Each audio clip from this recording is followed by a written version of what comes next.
A Rutherford County deputy is being criticized tonight for arresting and charging a sober driver with DUI. I got news for you. They all write the same shit. Look how old that person is. Never known a sober person to shoot much fool. Oh, I know.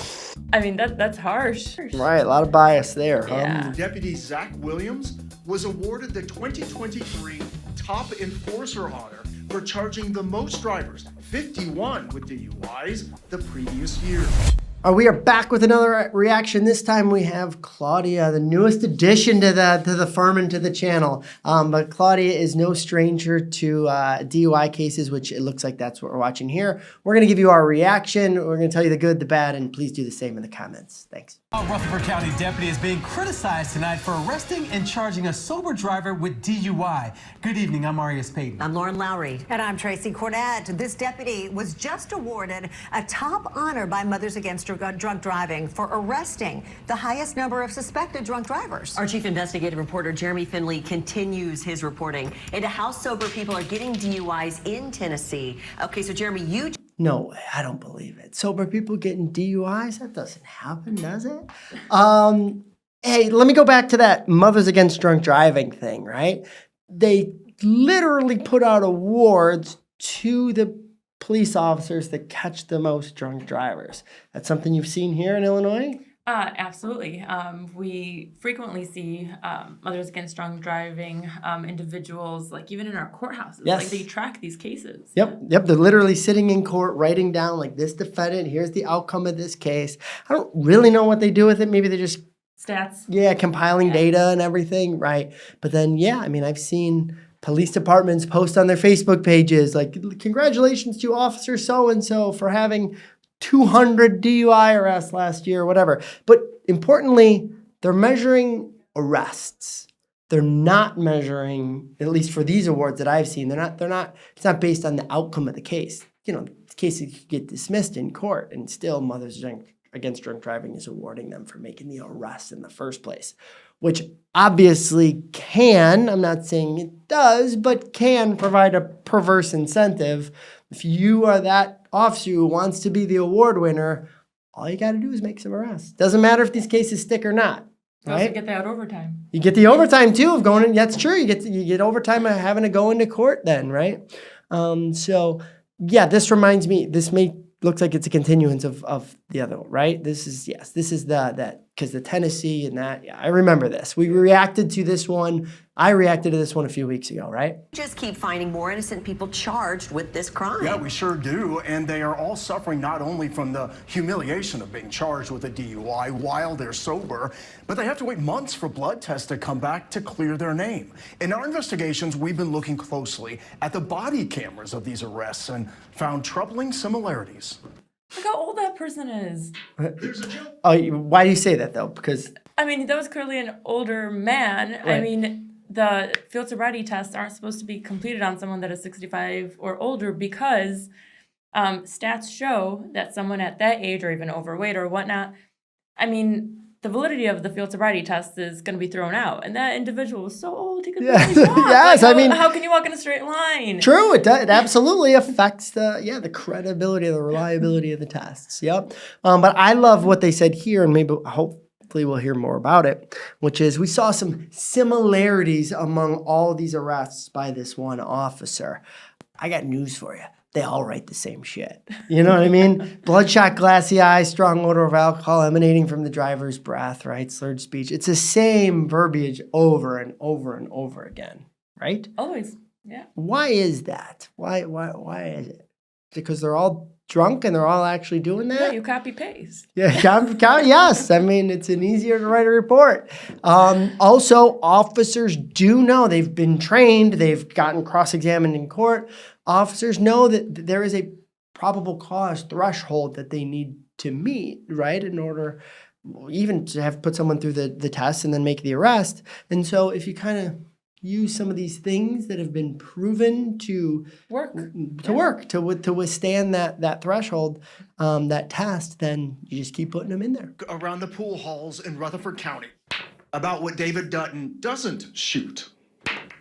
But hit me about me being drunk, and they all know that I don't drink. So you can imagine what his son thought when he got a call from his dad last August. He said, I got arrested last night. And I said, wait, what? Saying he'd been arrested for a DUI after playing pool.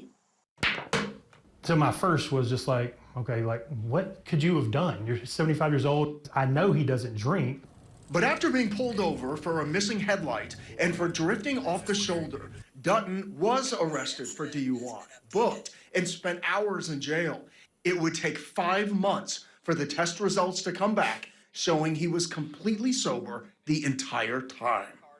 The stress level was really bad, and I thought, wow, this is actually how I lose my dad. You know, I thought he would have a heart attack.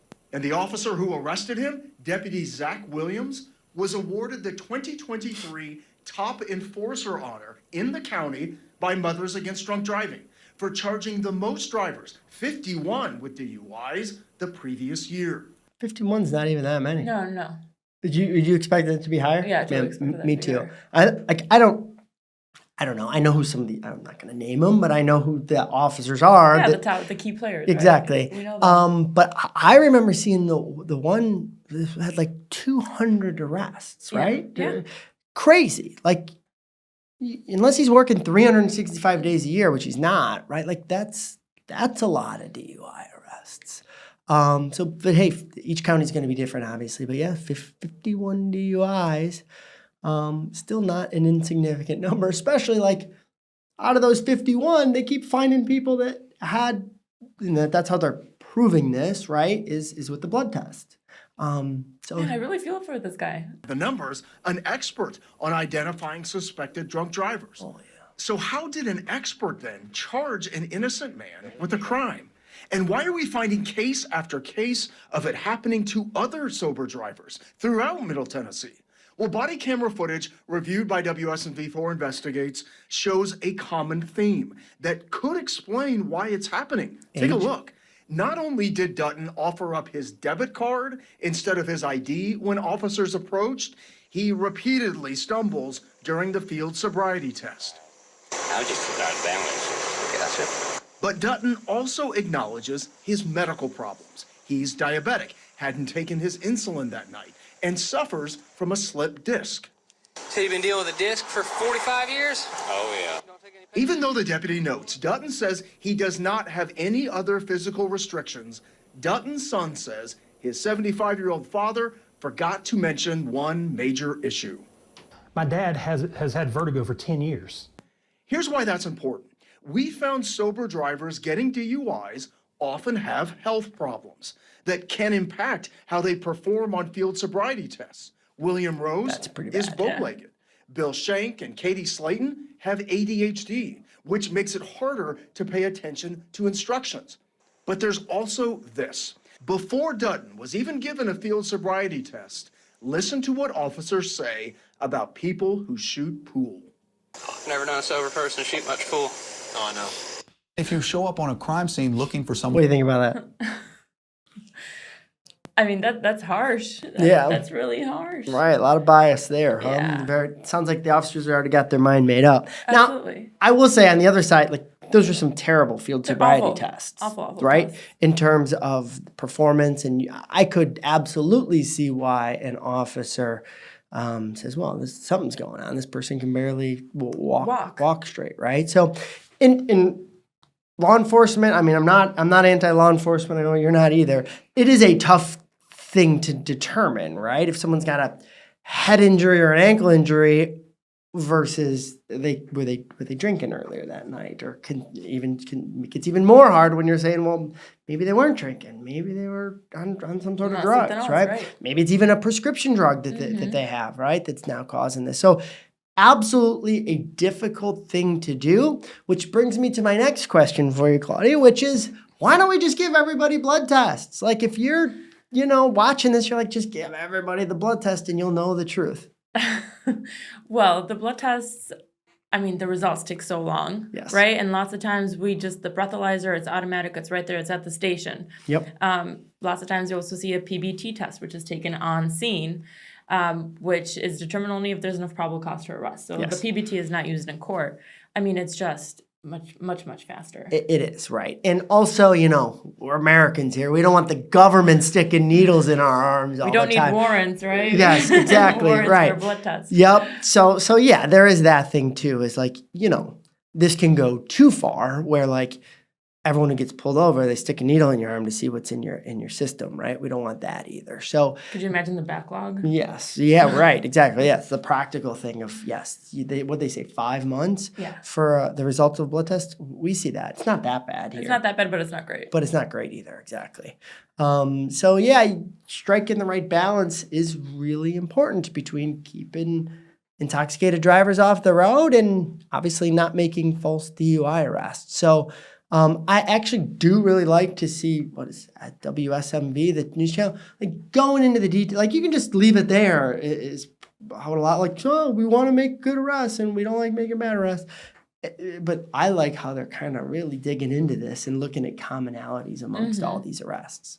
Someone to arrest, you will find someone to arrest.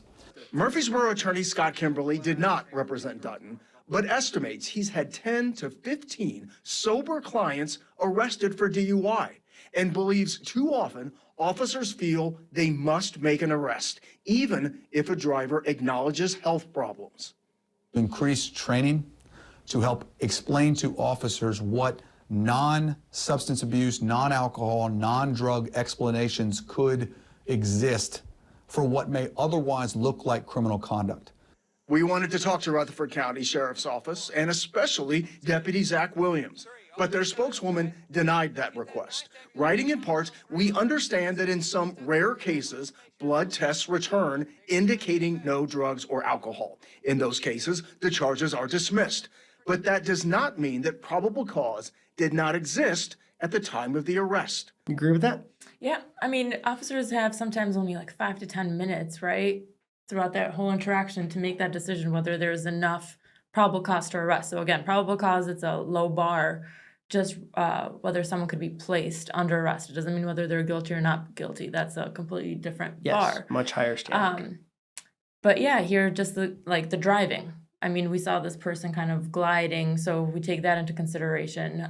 Just their speech, their behavior, how they answer to questions. I mean, the field sobriety test, that all comes into play in those 5-10 minutes, whether there's enough to arrest, right? Yep. An officer isn't going to spend more time than that in their investigation. Right. Yep. Maybe they should. I could argue that maybe in some cases they should, right? But yeah, again, it's a judgment call, and at worst, we're saying like this officer, and I even alluded to it in this video, like he's making up facts, right? He's lying in reports in order to justify these arrests.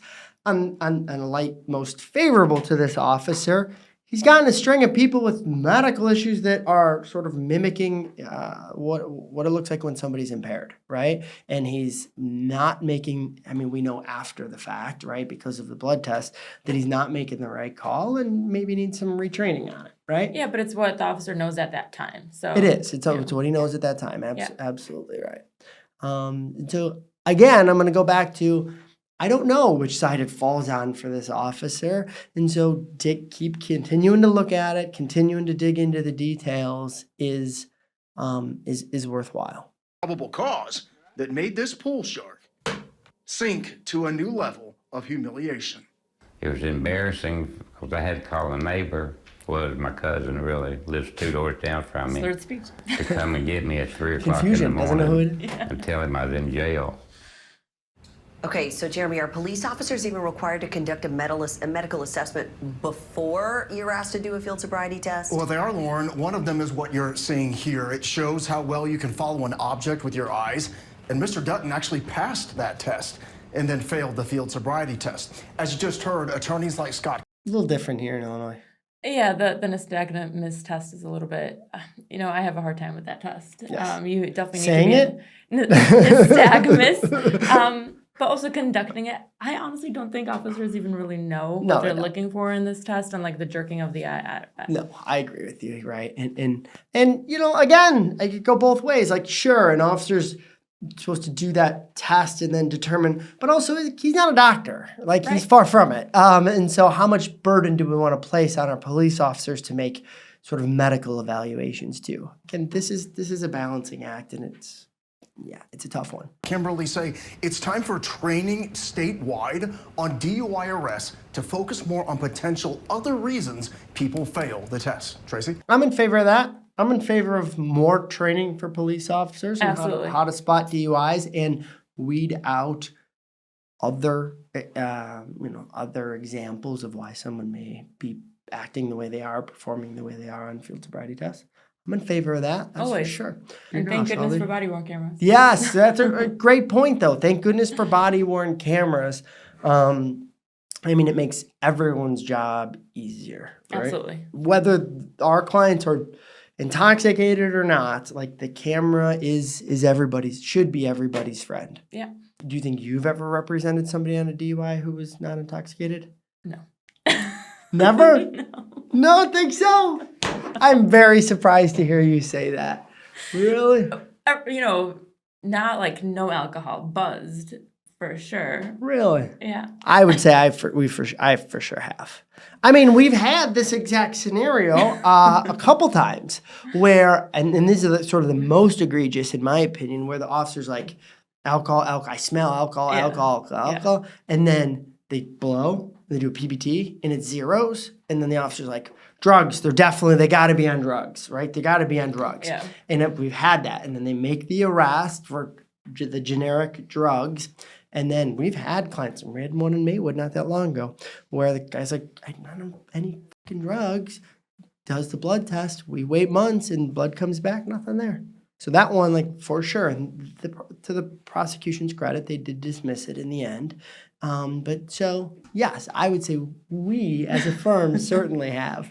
I'm surprised to hear you say that. But hey, yeah, I mean, that's the hard part about DUIs is even the attorneys, we don't really know. Once in a while, clients are going to be like, yeah, it was pretty good. But a lot of times they're going to be like, no, I wasn't. And that's either I wasn't drinking or consuming anything, and we just never know the truth because there's not a blood or urine test.